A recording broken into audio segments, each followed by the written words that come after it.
ఈ వాగ్దానాలను కార్యక్రమం ప్రతిష్ఠించి ప్రారంభించున్నాము.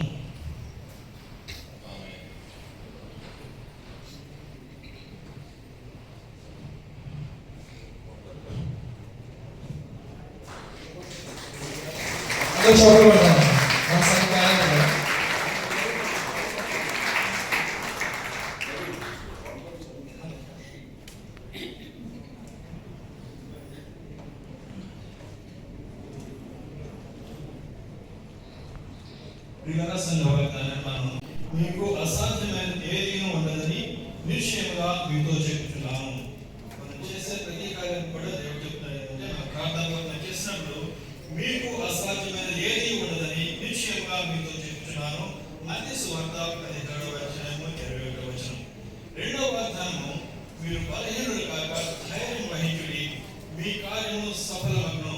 వచ్చే సంవత్సరంలో పిల్లల ఎప్పుడైతే మనం వాగ్దానం చదువుతుంది, మనం ప్రార్థనలో ముందుకు వెళ్తామో దేవుడు ఏం చెప్తాడంటే, మీరు బలహీనులు కాక ధైర్యం వహించుడి, మీ కార్యము సఫలం చేస్తాడు. మూడవ వాగ్దానం, నేను యెహోవానని నా కొరకు కనిపెట్టుకుని వారు అవమానం నందరని నువ్వు తెలుసుకొందు. ఆయన మన దేవుడు, మన కొరకు కనిపెట్టినప్పుడు మనం ఎప్పుడు కూడా అవమానం నందము అని దేవుడు వాగ్దానం చేస్తాడు. పిల్లరా, ఆయన దినాల్లో పరిశుద్ధ దేవుడు మనందరి జీవితాల్లో ఈ వాగ్దానాలు నెరవేర్చుగాక. ఆమేన్. గతకాలమంతా నీ నీడలోన దాచావు దేవా, వందనం.